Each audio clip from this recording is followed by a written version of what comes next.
সুপ্রিয় দর্শক, channel টিওনের hello Bangladesh অনুষ্ঠানে আপনাদেরকে স্বাগতম। আজকে আমরা সমসাময়িক বিষয় নিয়ে কথা বলবো। Weather and climate change green house effect লিমিটেডের সম্মানিত চেয়ারম্যান জনাব নূর কামালের সাথে। জনাব নূর কামাল, আপনাকে স্টুডিওতে স্বাগতম। ধন্যবাদ। এই টি1 চ্যানেল আমাকে আজকে এই মহৎ একটা কাজে ডাকার জন্য। আসসালামু আলাইকুম রহমতুল্লাহ বরকাতুহ। ধন্যবাদ নূর কামাল। আপনারা এই weather and climate change green house effect লিমিটেডের মাধ্যমে জলবায়ু এবং পরিবেশ রক্ষার জন্য কাজ করছেন। সেটা কবে থেকে কিভাবে শুরু করছিলেন? আমরা আসলে এই কাজগুলো শুরু করছি 2021 সাল থেকে। এই সংস্থার জোরন দিছি আমরা 2022 সালে রেজিস্ট্রেশন নিয়েছি জাইনেস্টু। 2024 সালে আবার জাতিসংঘ থেকে আমরা রেজিস্ট্রেশন নিয়েছি। রেজিস্ট্রেশন নেওয়ার পরে আমরা পুরাদমে জলবায়ু পরিবর্তনের পরে বৃক্ষরোপণের কার্যক্রম চালিয়ে আসছি। নিজস্ব অর্থায়ন আমরা বেশ কিছু বৃহত্তম একটি গাছ রক্তচন্দন, সেই গাছগুলো আমরা প্রতিটি আমাদের মেম্বার এবং প্রতিটি গ্রামে গঞ্জে আমরা বিতরণ করছি। এই গাছগুলো বিতরণ করার পরে আমরা এই পর্যন্ত আসছি। আর এর মাঝে 2024 সালে এই গাছ বিতরণের মাধ্যমে যেহেতু জাতিসংঘ রেজিস্ট্রেশন হয়েছে, রেজিস্ট্রেশন হওয়ার পরে আমরা আমাদের ওয়েবসাইটে আমরা 8টি কান্ট্রিতে এই নাম দেওয়া ওয়েবসাইট একটা তুলে দিয়েছি, দরখাস্ত তুলে দিয়েছি। বেশ কিছু আমাদের শ্রমিক আছে এরপরে থাকতো, সেই শ্রমিক যদি সে কোনো কান্ট্রি চাই আমরা প্রস্তুত আছি, আমরা দিতে পারবো বলে আমরা এই ব্যাপারে আমরা একটা আবেদন তুলে দিয়েছি। সেখান থেকে চীন, তারপরে ওই ক্যালিফোর্নিয়া, এই অস্ট্রেলিয়া, ওইখান থেকে আমাদেরকে রেসপন্স করছে। রেসপন্স করার পরে এই চীন থেকে করছে, চীন থেকে করার পরে চীনের সাথে বাংলাদেশের সাথে কোনো শ্রম চুক্তি নাই।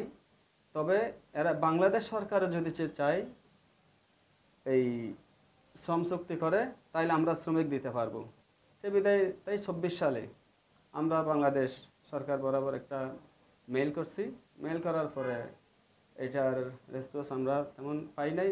এরপরে সরকার পতন হয়ে গেছে।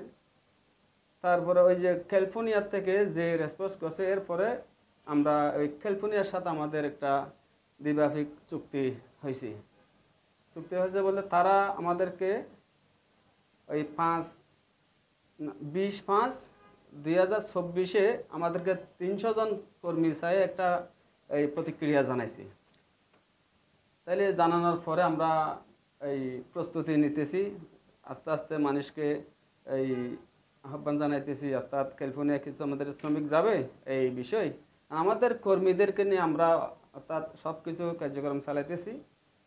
চালানোর পরে যেহেতু আমাদের সংস্থাতে বেশ কিছু কর্মী আছে, আমাদের পরিত্যক্ত কর্মী আছে অবশ্যই, এই প্রশিক্ষিত কর্মী, তাদেরকে আরও আমরা প্রশিক্ষণ দিয়ে আরও একটু মজবুত করার পরে তারপর আমরা ওই ক্যালিফোর্নিয়ার সাথে আমাদের বেশ কিছু মেইল আদান প্রদান হয়, চিঠি লেনদেন হয়। হওয়ার পরে ক্যালিফোর্নিয়া এই মাঝখান থেকে আমাদেরকে শ্রম চুক্তি একটা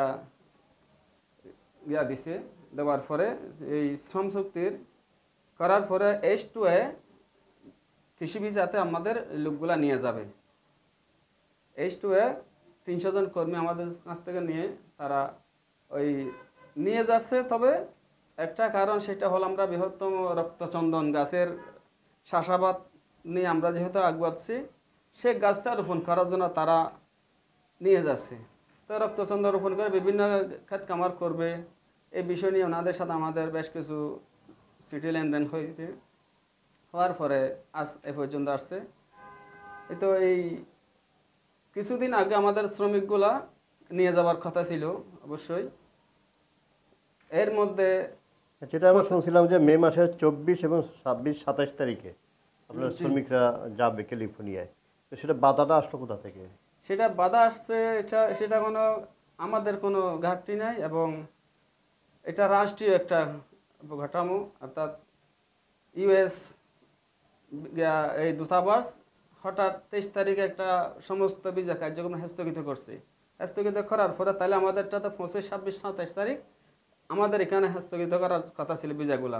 এই 105টি ভিসা স্থগিত করার কথা ছিল। 105 জন কৃষি শ্রমিক হ্যাঁ, কৃষি শ্রমিক আমরা 300 জনের মধ্যে 105 জনের ওখানে কি দিছি অনুমোদন পাইছেন। অনুমোদন দেওয়ার পরে সব নথিপত্র পাঠানোর পরে 105 জনের অনুমতি আমরা পাইছি। এই 5 জন অবশ্যই এর পরে আবার এই 22 তারিখ যে মেলটা করছে আমাদেরকে এই স্থগিত করার পরে আমরা আবার প্রতিক্রিয়া জানাইছি, অর্থাৎ আমাদের শ্রমিকগুলা কবে যেতে পারবে সেই বিষয় নিয়ে ওনাদেরকে আবার এখান থেকে মেইল করছে। মেইল করার পরে ওনারা আবার মেইল করছে, অর্থাৎ 16 তারিখ মার্কিন প্রেসিডেন্টের সাথে একটা এই শ্রম চুক্তি নিয়ে একটা আলাপ করবে, আলাপের পরে আমাদেরকে প্রতিক্রিয়া জানাবে সেটা বলছে। বলার পরে তারপরে এটা 16 তারিখ 16 জুন মার্কিন প্রেসিডেন্টের সাথে এটা উপস্থাপন করার পরে মার্কিন প্রেসিডেন্ট নাকি এখানে যেই মেইলে লিখছে এই সমস্ত ভিসা কার্যক্রম বন্ধ থাকলো, কিন্তু আমাদের weather and climate greenhouse effect লিমিটেডের যে শ্রমিকগুলো আছে ক্যালিফোর্নিয়া লেবার কমিশনের মাধ্যমে সেই শ্রমিকের কাজগুলা বন্ধ থাকবে না, সেটা মেইলের মধ্যে চলমান থাকবে সেটা জানাই দিচ্ছে। তবে দুঃখের বিষয় হলো দেশের বিভিন্ন হঠাৎ একটা অ্যাক্সিডেন্ট এই এই ইরান আর ইসরায়েল নিয়ে বেশ কিছু যুদ্ধ হওয়ার পরে আমাদেরটা একটু ফেঁসিয়ে গেছে। ফেঁসে যাওয়ার পর এখন আশা করি এম্বাসি কার্যক্রম যেহেতু করছে অতি শীঘ্রই আমরা আশা করি এই আগামী মাসে আমাদের লোকগুলা সম্পূর্ণভাবে পাঠাইতে পারবো বলে আমি মনে করি ইনশাল্লাহ। তবে এখানে আমাদের এই ভিসাগুলা নন ইমিগ্রেশন অনুমোদনের জন্য পাঠিয়ে দিয়েছে অলরেডি। আচ্ছা আচ্ছা, পাঠিয়ে দিয়েছে 300 এই জন কর্মীর মধ্যে 105টি কর্মী আমার এখানে সম্পূর্ণ এই নথিপত্র পাঠানোর পরে ওইখান থেকে 105 জনের কি নন ইমিগ্রেশনের অলরেডি চিঠি পাঠিয়ে দিয়েছে অনুমোদনের শ্রমিক জন্য। পাঠানোর ক্ষেত্রে তো আপনারা বাংলাদেশ সরকারের প্রধান উপদেষ্টা, তারপরে বন ও পরিবেশ মন্ত্রণালয়, তারপরে বৈদেশিক মন্ত্রণালয়ে আবেদন করছেন। তো সেই আবেদনে আপনারা কি চাইছেন সরকারের কাছে? আমরা বন ও পরিবেশ মন্ত্রণালয়ে আবেদন করি নাই, আমরা আবেদন করছিলাম প্রধান উপদেষ্টা দীর্ঘদিন আগে একবার, এই কর্মসংস্থান মন্ত্রণালয়, এই প্রবাসী ও কর্মসংস্থান মন্ত্রণালয়, তারপরে পররাষ্ট্র মন্ত্রণালয়, সচিব এবং উপদেষ্টা, এই প্রধান উপদেষ্টা, এভাবে আমরা 5টা আবেদন করছিলাম। করার পরে এটা তো দীর্ঘদিন হয়ে গেছে, হওয়ার পরে আবার আমরা যখন পুরা দমে এই কাজে যেহেতু চলে আসছি, অর্থাৎ এম্বাসিতে ভিসাগুলো কমপ্লিট করার সাথে সাথে আমাদের লোকগুলা ফিঙ্গারপ্রিন্টে চলে যাবে। যাওয়ার আগে আমি বললাম এখন তো দেশকে তো অবশ্যই আগে প্রাধান্য দিতে হবে, যেহেতু আমাদের বাংলাদেশি, আমাদের একটা সংস্থা, এটা জাতিসংঘতে রেজিস্ট্রেশন পাইছি এবং বাংলাদেশ থেকেও রেজিস্ট্রেশন নেওয়ার পর জাতিসংঘ রেজিস্ট্রেশন পাইছে, পাওয়ার পরে হয়তো আমরা আন্তর্জাতিকভাবে যেহেতু কাজগুলো করতেছি জলবায়ু পরিবর্তনের বিভিন্ন কান্ট্রিতে আমরা শ্রমিক পাঠানোর জন্য যেহেতু আমরা উদ্যোগ নিয়েছি, তাহলে সরকার তো অবশ্যই আমাদের জানাতে হবে। বিভিন্ন কান্ট্রিতে আমার লোক যাবে, সরকার যদি না জানে তাহলে তো আমাদের একটা গাফিলতির কারণে বিভিন্ন অ্যাক্সিডেন্ট হইতে পারে বা বিভিন্ন বাধা আসতে পারে। সে বিধায় আমি আজকে 30/6/2025 তারিখে আমি মাননীয় প্রধান উপদেষ্টা মহোদয়কে এই অবগত করলাম, সেটা দিলাম এবং এখানে আমরা রাষ্ট্রীয়ভাবে একটা অনুমতি এবং রাষ্ট্রীয় সহযোগিতা প্রদানের জন্য আমরা একটা আবেদন করলাম। তাদেরকে অবশ্যই অবগত না করলে তো আমরা অবশ্যই একটা যদি বেশ কিছু ক্যালিফোর্নিয়া তো আপনাদের সংস্থার সাথে সরাসরি শ্রম চুক্তি করছে জি জি কৃষি শ্রমিক নেওয়ার ক্ষেত্রে। জি, ক্যালিফোর্নিয়া সর্বশেষ আপনাদেরকে কি বলছে শ্রমিক নেওয়ার ক্ষেত্রে? সর্বশেষ ক্যালিফোর্নিয়া বলছে এই যে যে যুদ্ধের কারণে যেহেতু এম্বাসির ভিসা কার্যক্রম বন্ধ থাকবে, যেটা বলছে সেটা খোলার সাথে সাথে আমাদের এখানে এই এম্বাসিতে কমপ্লিট করে দিবে। যুদ্ধবিরতি শেষ হওয়ার পরে যুদ্ধ যখন বন্ধ হয়ে যাবে, এখন তো যুদ্ধ বন্ধ হয়ে গেছে অলরেডি, এখন তো অলরেডি হয়তোবা চলতি সপ্তাহেও হস্তান্তর শুরু হতে পারে বা এর পরের সপ্তাহে শুরু হতে পারে। আমি আশা করতেছি ইতিমধ্যেই ক্লিয়ার হয়ে যাবে, আমি আশাবাদী। যার কারণ আমাদের এর আগেও আপনারা বেশ কয়েকটি রাষ্ট্র সফর করেছেন এই সংস্থার পক্ষ থেকে। জি, কোন কোন রাষ্ট্র আপনারা সফর করেছেন? আমরা রাষ্ট্র সফর করছি ইয়াতে ওই ভিয়েতনাম, জাতিসংঘ পরিচালিত IMUN সংস্থার সাথে আমাদের একটা আমি মেম্বারশিপ হয়েছি এখানে মেম্বারশিপ হওয়ার পরে ওনারা আমাদেরকে ইনভাইট করছে, আমরা গেছি। যাওয়ার পরে ওইখানে আমরা জলবায়ু পরিবর্তনের উপরে বেশ কিছু আলাপ আলোচনা করছি। ইউএনডিপি সনদ পাইছি আমরা, আমি এবং আমার সহকর্মী আরেকজন গেছে, উনিও পাইছে ইউএনডিপি সনদ। তারপর আমরা ইতিমধ্যে জাতিসংঘে একটা যাওয়ার জন্য, ভিজিট করার জন্য আমরা ওইখানে আবেদন করলে সংস্থার মাধ্যমে, তাইলে ওইটাও এরা গৃহীত করছে জাতিসংঘ।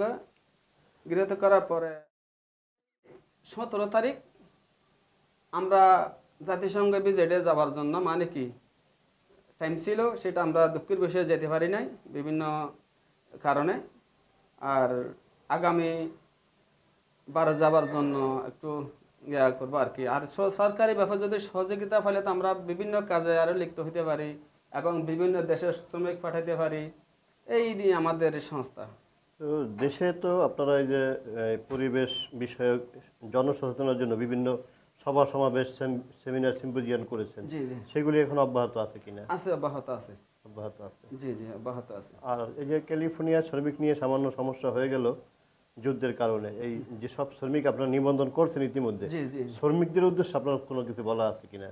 শ্রমিকদের উদ্দেশ্যে বলা বলতে, শ্রমিক তো অবশ্যই সবাই খুশি, একটা কান্ট্রিতে যাইতে পারবে যে কান্ট্রির সাথে এই এটা কর্মসংস্থান হবে, কর্মসংস্থান হবে। এবং ওখানে যদি ক্যালিফোর্নিয়া যদি সে 300 জন লোক যায়, 300 জনের এই যে কর্মসংস্থান যে ওখানে হবে আমাদের সংস্থার মাধ্যমে, হয়তো 300 জনের পরে হয়তো আরো 300 জন যাবে, আমাদেরকে বললে অবশ্যই পর্যায়ক্রমে নিতে পারে। পর্যায়ক্রমে নেবে, সেটা আমাদের উল্লেখ করে দিয়েছে। একটা নার্সারির জন্য এই বায়োনিক পার্কে 300 জন কর্মী চাইছে আমাদের কাছ থেকে। তাইলে আরো 2টা নার্সারি নাকি 2টা স্থান যেহেতু আমাদের জন্য রেডি করছে, তাইলে আমাদের এই কার্যক্রম যদি আমাদের মেম্বাররা যদি সে ভালো কাজ করে এখানে, বা এই হনা ঝগড়া ঝাগড়ি না করে ঠান্ডা মাথায় কাজ করে, তাইলে আমাদের আরো শ্রমিক নিয়ে যাবে, সেই আমি আশাবাদী। কারণ তারা চাচ্ছে জলবায়ু পরিবর্তনের উপরে বেশ কিছু শ্রমিক। এই শুধু কি ক্যালিফোর্নিয়া শ্রমিক পাঠানোর জন্য আপনারা কার্যক্রম করছেন, না বিশ্বের অন্য অন্য রাষ্ট্রেও কৃষি শ্রমিক পাঠানোর ব্যাপারে আপনাদের পদক্ষেপ আছে? আমাদের পদক্ষেপ যেহেতু চীনে আমাদেরকে ইনভাইট করছে, প্রতিক্রিয়া জানিয়েছে, অর্থাৎ বাংলাদেশের যদি আমরা অনুমতি পাই তাহলে চীনেও আমরা বেশ কিছু শ্রমিক পাঠাতে পারি। আমরা মালয়েশিয়াও পাঠাইছি সিটি, ইতিমধ্যে পাঠাইছেন মালয়েশিয়ায়? না, একই সাথে পাঠানো হয়েছে। মালয়েশিয়া পাঠাইছি, আমার ওই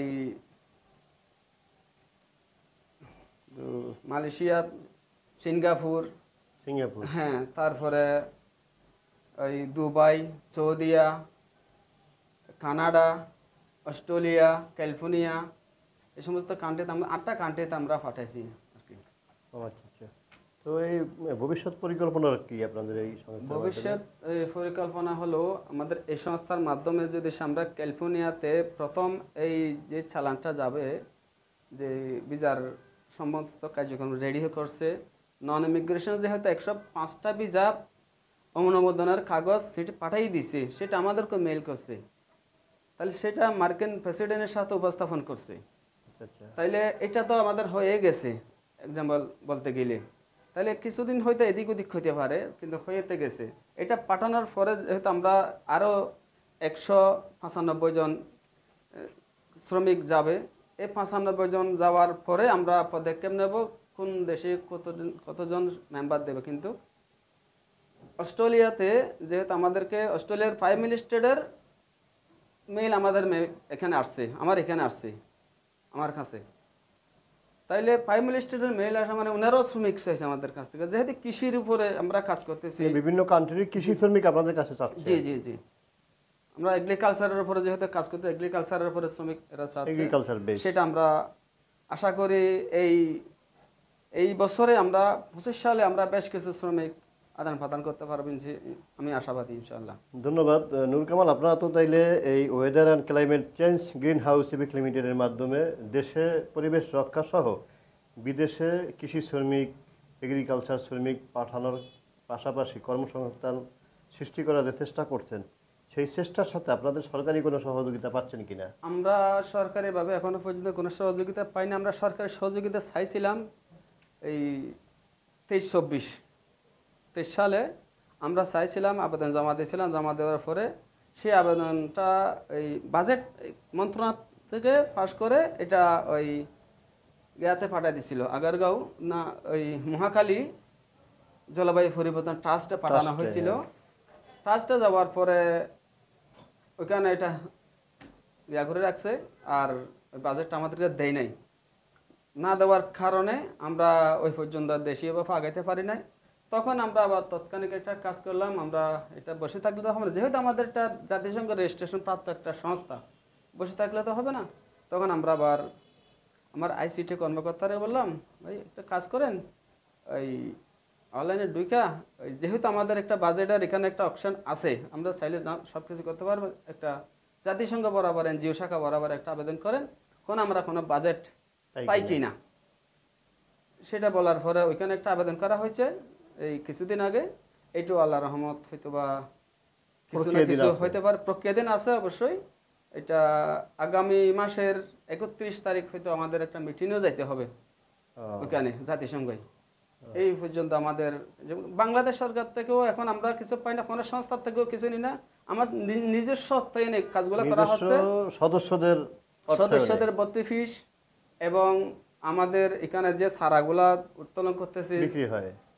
যেগুলো বিক্রি হয় সেটার অর্থ দিয়ে আমরা এই কাজগুলো করতেছি। আগামীতে যদি আমরা সরকার যদি আমাদেরকে সহযোগিতা করে, অর্থাৎ বিভিন্ন কাজে বিভিন্ন সেক্টর, যেহেতু আমরা যে কাজটা করতেছি আসলে এটা উন্নয়নমূলক কাজ। একটা গাছ যদি সে রক্তচন্দনের কথা বলি, আন্তর্জাতিক বাজারে সর্বনিম্ন 12,000 টাকা 1 কেজি গাছ, আচ্ছা আচ্ছা। সর্বনিম্ন। তাইলে 12,000 থেকে 50,000 পর্যন্ত কেজি, কেজি। হ্যাঁ প্রতি কেজি। যেগুলো শোধন করা আছে এই রক্তচন্দন গাছের গুঁড়ো, সেটা 50,000 টাকা পর্যন্ত হয়। তাইলে অশোধন যারা যেগুলো 12,000 থেকে সর্বোচ্চ, এই গাছগুলো যদি আমরা বাংলাদেশের সারা আনাচে কানাচে যদি সে রোপণ করতে পারি, তাহলে অনেক এই প্রফলার হবে দেশ, অর্থনৈতিকভাবে স্বাবলম্বী হবে। যার কারণে আমরা ইতিমধ্যে আমরা 3.5 লক্ষ চারা তো অলরেডি বিতরণ করে দিয়ে দিচ্ছি, আমরা নিজেরা রোপণ করছি এবং বিতরণ। আমার বাসায় একটা বড় হয়ে সময় গুলা ধরছে, বেশি হয়েছে। আমি কিছুদিন আগে বিসি সিরা পাকনা বিসি বাসায় তুলে দিলাম আর কি, এ পর্যন্ত হয়ে গেছে। এটি কি উপকারে আসে রক্তচন্দন গাছ? এটা ভেষজ, ভেষজ। হ্যাঁ, ক্যান্সার জড়িত রোগের, আর মানুষের ত্বক যদি সে নষ্ট হয়ে যায় ওইখানে ব্যবহৃত হয়। অনলি ভেষজ হইলে মেডিসিন, হ্যাঁ ওষুধি গাছ এটাই। আর বিভিন্ন অন্য ধর্মীরা এর সাথে অনেক পুজো করে, অনেকভাবে ইয়া করে, এটাই আর কি। রক্তচন্দন কি এখনো বিতরণ কার্যক্রম চলছে? হ্যাঁ, এবছর এখনো বিতরণ করেন, বিতরণ করার প্রক্রিয়া আছে। গাছ সারা একটু ছোট, সেই জন্য বিতরণ করেন। আমরা এই শ্রমিকগুলা যেদিন পাঠানোর ইয়া হবে, তখন আমরা রাষ্ট্রীয়ভাবে এই মাননীয় প্রধান উপদেষ্টা সহ সরকারি উপদেষ্টা মিলে আমরা একটা চাচ্ছি আনুষ্ঠানিকভাবে লোকগুলা ওই ক্যালিফোর্নিয়া পাঠানোর জন্য প্রক্রিয়া, সেটা আমরা করার ওই দিন আমরা কিছু সারেখানে বিতরণ করবো। তারপরে দেশে আমরা প্রতিটা আনাচে আমরা বিতরণ করব। ইতিমধ্যে আপনাদের কার্যক্রম দেখেছি যে জাতীয় প্রেস ক্লাবেও আপনারা বিভিন্ন দেশের বিভিন্ন বিশিষ্ট ব্যক্তিবর্গের মাঝে রক্তচন্দন গাছ বিতরণ করেছেন। রক্তচন্দন গাছ বাংলাদেশে শুধু আপনারাই বিতরণ করেন না অন্য অন্য কোনো সংস্থা এটা নিয়ে কাজ করে? না, আমি দেখি না, আমি সরকারি ভাবেও দেখি না এখনো বিতরণ, সরকারি ভাবে কোনো নার্সারি পাইনি এখনো পর্যন্ত। আমরা শুধুমাত্র হচ্ছে এই রক্তচন্দন বিষয় নিয়ে আমরা গত বছরে এই আগারগাঁও একটা মিটিং হয়েছিল, প্রধান বন সংরক্ষণের কার্যালয় এবং মন্ত্রণালয়তে একটা মিটিং হয়েছিল। প্রথমে মন্ত্রণালয়তে হয়েছে, পরিবেশ মন্ত্রণালয়তে, এরপর আবার ওই আগারগাঁও হয়েছে। হওয়ার পরে ওখান থেকে একটা প্রজ্ঞাপন জারি হয়েছে, সারা বাংলাদেশে প্রতিটি অঞ্চলে আমরা রক্তচন্দন বৃক্ষে সারা রোপণ করতে পারবো, সেটা একটু প্রজ্ঞাপন দিয়েছে আমাদেরকে। একটা কর্মসূচি তারা দিয়েছিল। হ্যাঁ, কিন্তু আমাদের নিজস্ব অর্থায়নগত, কারণ বাজেট আমরা কোনখান থেকে পাই না। সরকারি কোনো বাজেট পান নাই। আমরা যদি বাজেট পাইলে আমরা প্রতিটি অঞ্চলে আমরা এটা করার জন্য মানে কি ইচ্ছুক আর কি। তো আপনার এই কার্যক্রম পরিচালনার জন্য মূলত সরকারি পৃষ্ঠপোষকতা এবং একটি বরাদ্দ আপনারা চাচ্ছেন সরকারের কাছে? এই সরকারের কাছ থেকে তো আমরা চাচ্ছি, অবশ্য চাইছিলাম, এরপরের থেকে আর আমরা চাই নাই। এখন আমরা যেহেতু চাচ্ছি বাইরে থেকে যদি সে কিছু যদি আমরা দেশে আনতে পারি, সেটা দেশের জন্য কামনা। হ্যাঁ, আপনাদের শ্রম জনশক্তি রপ্তানি করে অর্থনৈতিকভাবে স্বাবলম্বী হন, সেটি দিয়ে আপনাদের এই সংস্থাটি পরিচালিত হবে। ধন্যবাদ নূর কামাল, আপনারা আপনাদের এই সংস্থার কার্যক্রম নিয়ে বিস্তারিত শুনলাম এবং আপনার খুব ভালো করে আপনি বলছেন যে পরিবেশ রক্ষা এবং যে জলবায়ু পরিবর্তনে যে গাছের কী প্রয়োজনীয়তা এবং আপনারা দেশীয় আন্তর্জাতিকভাবে কাজ করার প্রচেষ্টা চালিয়ে যাচ্ছেন। ইতিমধ্যে আপনারা ক্যালিফোর্নিয়া সহ বেশ কয়েকটি রাষ্ট্রে কৃষি শ্রমিক পাঠানোর জন্য আপনারা কার্যক্রম হাতে নিয়েছেন। এতে করে বাংলাদেশে যেভাবে কর্মসংস্থান হবে, পাশাপাশি অর্থনৈতিকভাবে স্বাবলম্বী হবে। আপনাদের এই কার্যক্রমকে আপনারা স্বাগত জানাচ্ছি এবং আজকে আমাদের শুরুতে এসে এই বিষয়ে কথা বলার জন্য আপনাকে ধন্যবাদ এবং অভিনন্দন। ধন্যবাদ আপনাকেও জহির ভাই। এই যেহেতু আমাকে আজকে এই স্টুডিওতে এই কিছু কথা বলার জন্য সময় দেওয়ার জন্য ধন্যবাদ T1 টিভি, ধন্যবাদ রাষ্ট্রপ্রধান সহ এবং সর্বশ্রেণী এই কর্মচারী কর্মকর্তাকে। আসসালামু আলাইকুম রহমতুল্লাহি ওয়া বারাকাতুহু।